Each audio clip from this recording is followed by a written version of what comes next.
Welcome to Coruzant Technologies, home of the Digital Executive Podcast. Welcome to the Digital Executive. Today's guest is Sam Loui. Sam Loui is the Global Startup Pipeline Coordinator at Techstars, where she sources companies, manages leads, and supports founders in finding their accelerator fit. Previously, she worked on building a space-as-a-service company at a startup studio. She has also spent time at NASA's Jet Propulsion Laboratory, a few VC firms, and a Techstars startup in the AI media space. Well, good afternoon, Sam. Welcome to the show. It's great to be here. I'm so excited to chat with you. Absolutely. You're amazing. We connected on social before this and, just the stuff you're doing in the tech world, but also you being involved in startups with venture capital firms, right? So let's just jump into the question, Sam. We've got an amazing audience that loves to hear these little sound bites, these gems from our guests. So jumping in, Sam, you've got quite the career in tech, venture capital, and now you're the Global Startup Pipeline Coordinator at Techstars. Could you share with our audience the secret to your career growth and what inspires you? So much inspires me. I always say that I read too many science fiction books as a kid, actually. I was obsessed with technologies that authors created, like hoverboards, nanotechnology, crazy robots. So a lot of my inspiration has been just from the consumer need to have these gadgets in the future.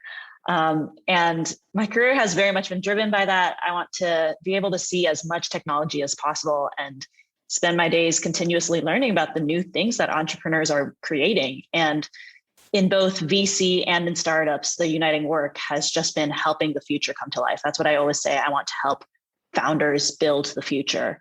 I have so far not necessarily felt the need to be a founder because I always say that I see myself as the boxing coach in a founder's corner, the person who's guiding and giving experience and insight from my work in prior startups, as well as having a high level view of the whole ecosystem through VC.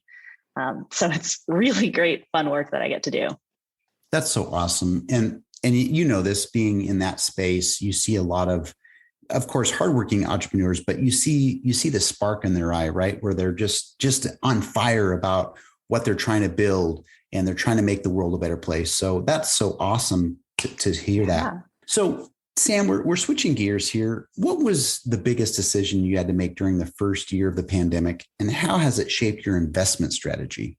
The pandemic was a chaotic time for a lot of people.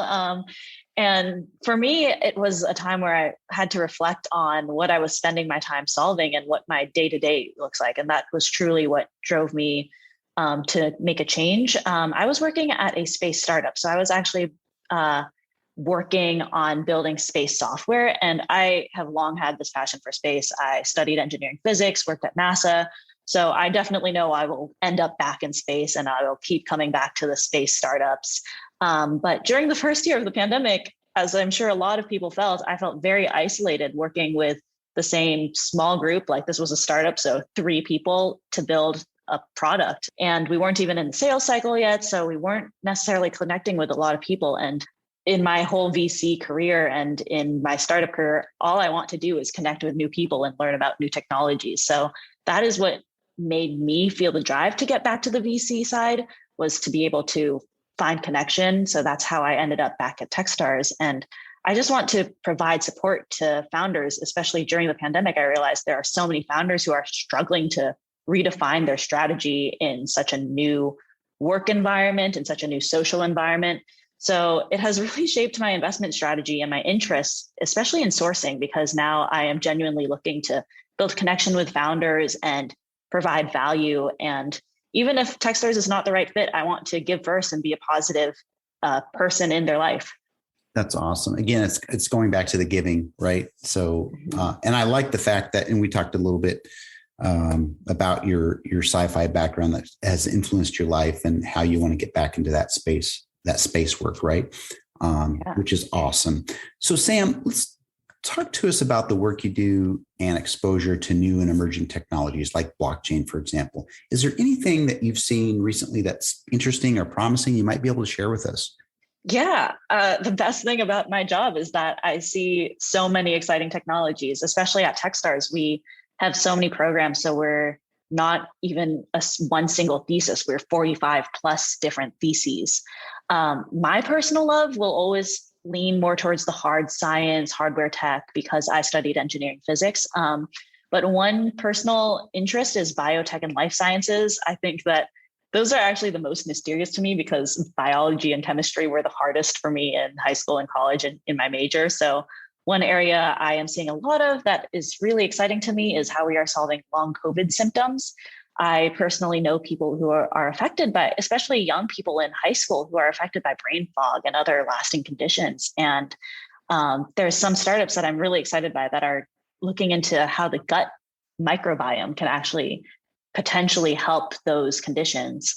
I also have a big love for material science. It holds a very special place in my heart, specifically biomimicry, because that's something that's very exciting in NASA and also in startups. I think the classic one is gecko adhesives, where we are able to have broad applications from car manufacturing to also it's already been tested in the International Space Station, and it's an energy efficient way to adhere things. And also it's just cool because we were able to look at nature and say, how can we create mind-boggling technology from this?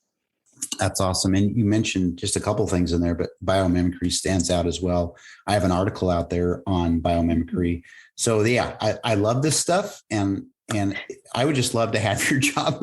I think it'd be cool to see all these different startups and the tech they're doing. So awesome. So Sam, last question for you here. Can you share something from your career experience that might be helpful for those looking to grow their career in either startups, venture capital? Yeah, I would say something that I need to constantly remind myself is never stop learning, never stop reading. I feel like when I'm seeing 100 companies a week, I feel like I'm doing all the learning I need, but I really need to remind myself to go and read TechCrunch, read Fortune, read Forbes. When I was first starting to build my network in VC and I got my first job in VC, like the first day, the person was like, spend your first 30 minutes just opening news articles, seeing what's the latest in big tech and in startups, and become very familiar with all of the technology ecosystem. And now I'm doing that. I'm getting that same value also out of spending a lot of time on Twitter and TikTok. I have just started getting really into TikTok, and I like that I'm able to learn while also finding communities because it does not feel as one-sided as just reading an article. I feel like I can actually engage with people and learn from them and ask them questions. And communities have played a big role in growing my career in startups and VC, especially as a young woman of color. I really latched on to women in VC groups because I was way too shy to be networking, but to actually be in a group where I felt like I was welcomed and where I felt like it was a smaller group where I can be more comfortable with who I am. That really helped me establish just a sense of self when I was coming into the startup and VC ecosystem. And finally, I always say to everyone who's looking to get into VC and startups, always have a startup in your back pocket and be ready to expand on why it's a good investment opportunity. That is the biggest way to show that you know your stuff and also show what you're interested in and show that you have done the deep dive into that company's technology and business and the founding team.